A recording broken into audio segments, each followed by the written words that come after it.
It was supposed to be an ordinary flight. A quiet Monday morning departure from LAX to JFK. The kind of early flight where everyone boards silently, headphones on, eyes down, coffee in hand. Jonathan Roumie took his seat in 2A, a first-class window seat. He looked tired, but peaceful. He pulled out a leather-bound script, glanced over a few pages, then tucked it away in his seat pocket. His silver crucifix necklace rested gently outside his dark gray shirt, catching the cabin light. It wasn't flashy. It wasn't meant to be. But someone noticed. "Excuse me, sir." The voice came suddenly, measured, professional, sharp. Jonathan looked up. A flight attendant stood beside him. Blonde, tightly groomed, with perfect posture, and eyes that didn't quite smile. Her name tag read, Amanda. "Amanda, would you mind adjusting your necklace? We try to maintain a neutral environment in first class." Jonathan blinked. "Sorry." Amanda gestured toward the small cross.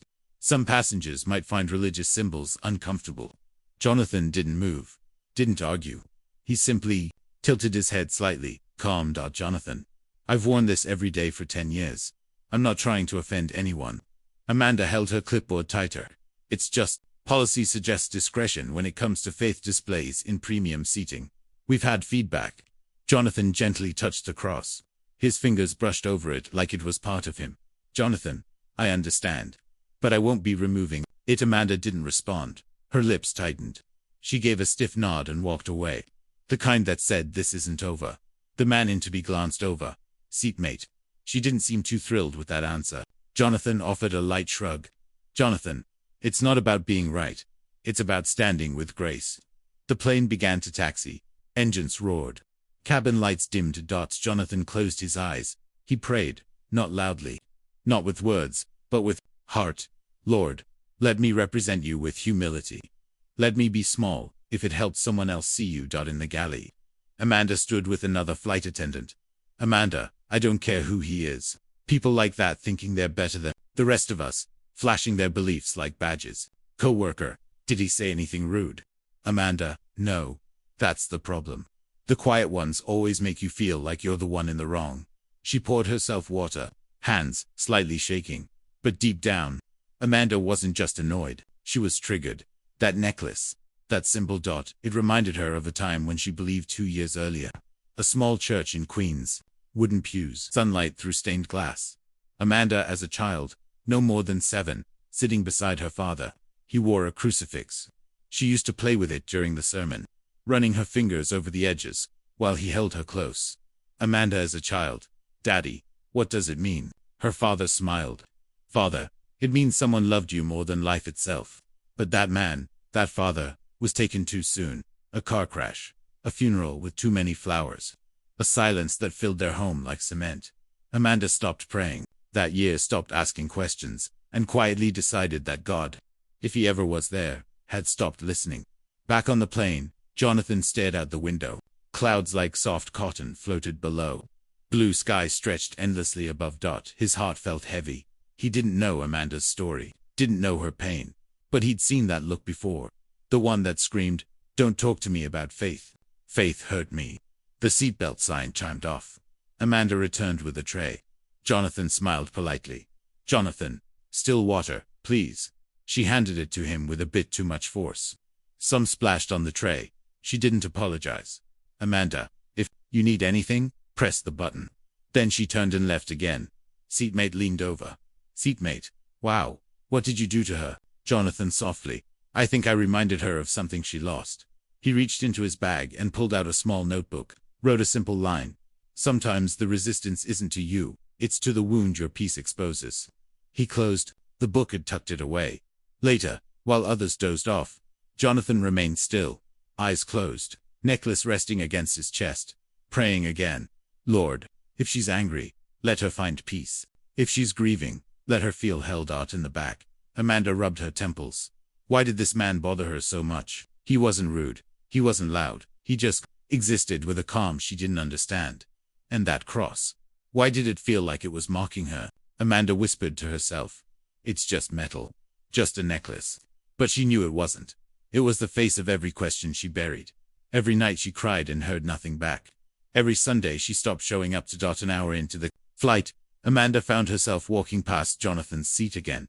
This time, She hesitated. Then, surprising even herself, she leaned down. Amanda, why do you wear it? Jonathan looked up. Jonathan, because it reminds me who I belong to. Amanda, and who's that? He paused. Jonathan, the one who didn't give up on me when I had given up on myself. Their eyes locked. A long silence passed. Amanda opened her mouth, but no words came. Instead, she stood up, turned, and walked away faster than she meant to. Jonathan watched her go, not judging, just quietly hurting. For her, Amanda stood in the back galley, hands resting on the counter, staring at the stainless steel coffee pot, as if it held answers. But all it held was silence. Something inside her had cracked open. Not shattered, not yet. But the crack was real, wide enough to let something in, or something out.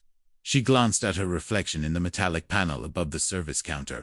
Was this who she still was? The woman who walked away from faith with clenched fists and a closed heart? Or was she someone else now, someone unfinished? She didn't know. What she did know was that Jonathan Roumie had seen her in a way most people didn't, and that terrified her. Back into it, Jonathan didn't speak about the encounter, didn't lean over to his seatmate, didn't text anyone. He just sat, peaceful, but praying. Again, not to win her over. Not for vindication, but for healing. Hers, Amanda's co-worker returned. Co-worker. Everything okay back here? Amanda, I'm fine. Co-worker raised an eyebrow. You don't look fine. Amanda exhaled. Amanda, there's this passenger. I overreacted. Co-worker, the cross guy. Amanda, yeah. She hesitated. Amanda, do you ever feel like something you buried just wakes up again? Co-worker, every day. Amanda half smiled, but her eyes were heavy. She walked the aisle again, offering water, refilling coffee, clearing trays. But something shifted. She stopped at row 5, leaned down to help an elderly woman with her seatbelt, smiled at a toddler in row 3. Was muscle memory, but it didn't feel robotic. Not today. When she reached A again, she hesitated. Jonathan looked up, smiled gently. Amanda, do you have a minute? Jonathan nodded. Jonathan, of course. She knelt beside the aisle. Amanda quietly. I was wrong to speak to you the way I did earlier. I'm not usually that person. Jonathan, you seemed like someone carrying something heavy. She paused. Amanda, my father. He wore a cross like that, every day. And then one day, he was gone.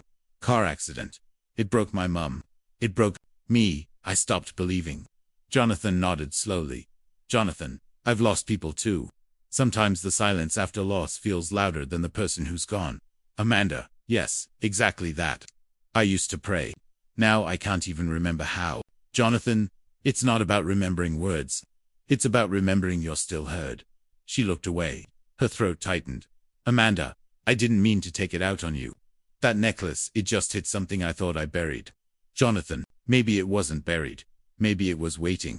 Silence. Amanda wiped her eye with the back of her hand. Amanda, I almost went to Haiti. Missions trip. Instead, I stayed home to take care of my mom after the accident. I've been angry ever since. At life, at God, at myself. Jonathan, you did the right thing. That anger, it doesn't mean God left you. Sometimes we walk away thinking he stayed behind, but he follows. Amanda, tears rising. You really believe that? Jonathan, I do. Because I walked so far once, I thought I was alone. And he was still right behind me. She looked at him, searching, vulnerable. Amanda, you don't even know me. Why do you care? Jonathan, gently. Because someone cared, when I didn't think I deserved it. That's how this works. He touched the necklace lightly. Jonathan, this reminds me not of who I am, but whose I am. She swallowed hard, nodded slowly. Jonathan unclasped the necklace, held it in his hand. Jonathan, I think you should have this. Amanda shook her head. Amanda, no, I couldn't. That's yours. Jonathan, it's never just ours. It's always meant to be, passed along when it's time. He held it out. Jonathan, it's time. Hands shaking. Amanda took it, her fingers curled around the cross. Amanda, I don't know what to say. Jonathan, you don't need to say anything. Just don't let it go too fast. The plane shook slightly. Turbulence. A common occurrence. But Amanda didn't feel fear. She felt something else. Peace. A small, strange peace. Like a whisper. In her chest, in the back galley, she looked at the necklace again, held it in both hands. For the first time in over a decade, she whispered a prayer. Amanda, if you're still there, I want to know. Later, Jonathan received a note folded in half on a napkin. He opened it quietly, in neat handwriting. Thank you for being gentle with my anger, for not forcing me to believe, just letting me remember how to feel. Amanda, he smiled. Amanda served him tea before landing. She didn't speak, didn't over-explain. She just placed the cup down with a soft smile. Jonathan looked up at her. Jonathan, you'll be surprised how many people are waiting for someone like you. Amanda, I'm just a flight attendant. Jonathan, you're someone who knows what pain sounds like. That makes you dangerous in the right hands. She blinked at Amanda. Maybe I'll believe that someday. Jonathan, you already do. The captain announced descent. Seatbelts clicked. Passengers stirred awake. But two people were different. Now, a man who gave something away, and a woman who had just taken her first step back toward the light. New York greeted her with winter. Cold wind bit at Amanda's cheeks as she walked out of JFK, pulling her coat tighter around her.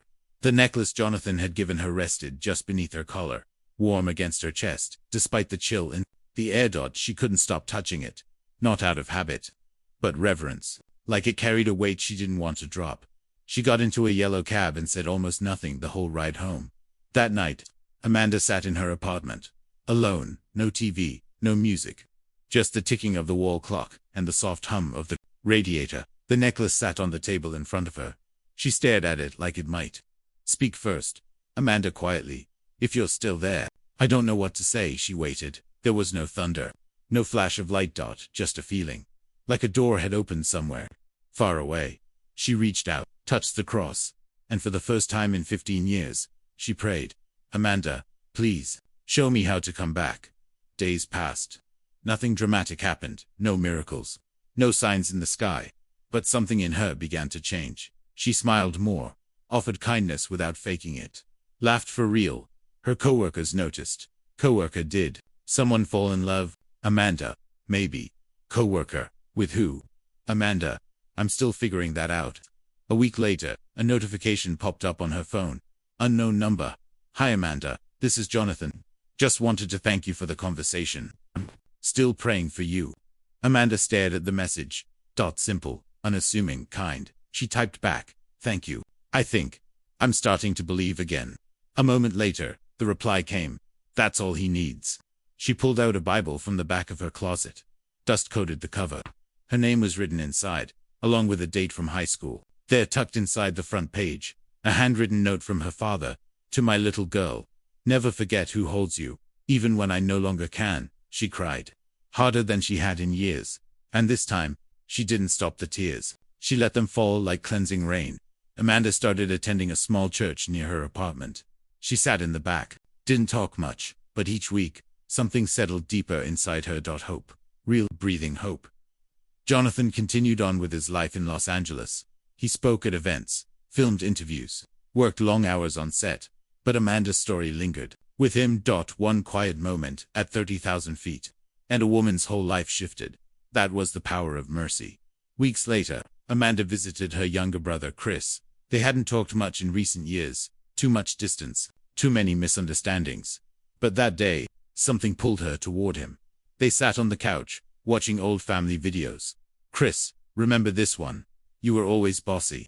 Amanda, I preferred protective. They laughed. Then she pulled the necklace from around her neck. Chris, what's that? Amanda, it was a gift. From someone I met on a flight. Chris, must have been some flight. Amanda, it changed everything. She looked at the necklace in her hand. Amanda, I think you're supposed to have it now. Chris blinked. Chris, why, Amanda? Because I know you're hurting, even if you won't say it. He didn't respond right away. Just looked at her. Then slowly reached out and took it. Chris, thanks. I'll try not to lose it. Amanda, you won't. It's already found you. 3 weeks passed.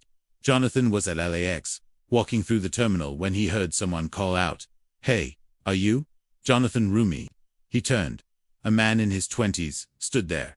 Hoodie, backpack, tired eyes.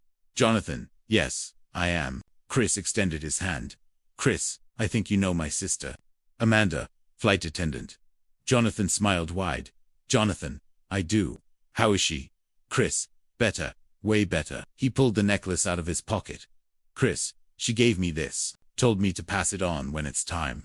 Jonathan held the cross for a second, like seeing an old friend, then handed it back. Jonathan, she chose right. Chris, I haven't prayed since I was 13. Jonathan, that's okay. God's been listening since then anyway. Chris looked down.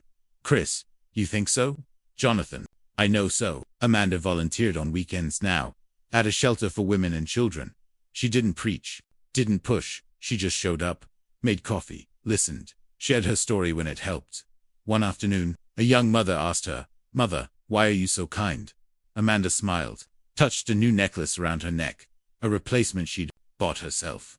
Amanda, because someone was kind to me when I didn't deserve it. Another day, she wrote a letter to Jonathan.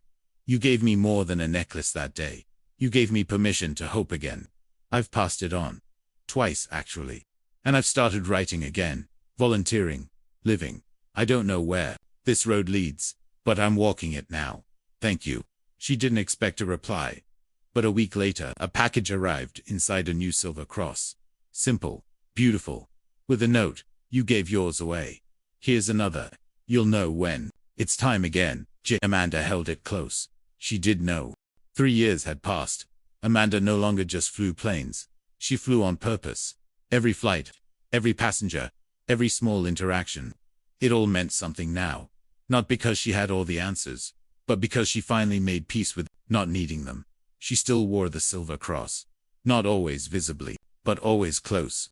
Always near her heart. It wasn't just a symbol anymore. It was a reminder of grace, of change, of how one quiet moment in the sky cracked open her soul and let the light back in. One winter evening, she was invited to speak at a small women's recovery center in Brooklyn. She almost said no. Public speaking wasn't her thing. She wasn't a pastor. She didn't have credentials. But they didn't want a preacher. They wanted a story. And Amanda had one. She stood in a room of 20 women. Most had weathered storms bigger than she could imagine. Addiction, abandonment, abuse. She looked around. Her voice was soft, but steady. Amanda, I used to think faith was for people who had it all together. That you had to clean up first before you were allowed to believe again. She looked down at the cross. Amanda, I was wrong. Faith is what helps you crawl out of the mess. It's not the prize. It's the lifeline. There was silence. Then, from the back of the room, a teenage girl whispered, "Girl, I don't believe in God. But I believe you believe, and that gives me hope." Amanda's eyes filled. She nodded. Amanda hopes a good place to start. Months later, a man in a hoodie and jeans walked into a quiet auditorium in L.A. It was a faith and film conference. Jonathan Roumie was speaking that night. The man had a silver necklace in his hand. He sat near the back, listened. When it was over, he asked to speak to Jonathan privately. A few minutes later, Jonathan stood in a side hallway. The man approached. Chris. Chris, you probably don't remember me. Amanda's brother. Jonathan smiled wide, held out his hand. Jonathan, of course I do. Chris handed him a small envelope. Chris, she asked me to give you this. Jonathan opened it. Inside, photographs of Amanda, of smiling women in shelters, of little kids coloring at long tables, of meals served, of hands held, and a note. This is what you started. Thought you should see it. Jonathan looked up. Eyes misty. Chris. She says the necklace keeps moving, like it has its own path. Jonathan nodded. Jonathan, that's what love does. It travels farther than we ever could. The next morning, Jonathan stepped on stage to speak. Hundreds of faces looked up. Some expectant, some skeptical, some just tired. He paused. Held up the necklace. Jonathan, this is just silver. On its own, it means nothing. But when it's passed with purpose, when it carries pain, hope, and the hands of others, it becomes something holy. He looked out. Jonathan, 3 years ago, I gave this to a stranger. She was angry, hurting, closed off. Today, she runs a shelter for women recovering from the same wounds she once buried. Pause. Jonathan, faith isn't loud. It doesn't always look holy. Sometimes it's just one person saying, "Are you okay?" He looked down. Jonathan, and not walking away when the answer is no. That same night, Amanda boarded a red-eye back to New York. She took her seat beside a young boy, probably 8 or 9, flying alone with a name tag around his neck. He looked nervous, clutched a backpack. Amanda smiled. Amanda, hi there, first time flying. The boy nodded quickly. Amanda, you're safe. I'll be right here the whole time. Okay. He gave a tiny smile. Amanda noticed something else, a cross drawn in marker on the back of his hand. Amanda, do you like that symbol? Boy, my grandma wears one. She says it keeps her brave. Amanda smiled softly, touched her own cross. Then, without hesitation, she unclasped it. Amanda, I think your grandma's right. Want to borrow mine for this flight? His eyes lit up. Boy, really, Amanda? Only if you promise to pass it on one day, when you find someone who needs to be brave. The boy nodded, like he'd just been handed Excalibur. Amanda, deal. Boy, deal. She leaned back in her seat, watched him examine it, hold it close, and she whispered in her heart, it's still moving, Lord, thank you. Later, walking through JFK, Amanda stopped by a window. Snow was falling outside, silent, soft, steady. She thought of Jonathan, of her father, of the girl at the shelter, of the boy on the plane, all connected, all changed, because of a necklace, because of a choice, because of love that refused to stay silent. In a world full of loud opinions, sharp edges, and constant noise, there was still room for quiet grace, for stories that don't make headlines, but change hearts, one moment at a time, one flight at a time, one necklace passed from hand to hand, carrying faith, healing, and hope, forever in motion.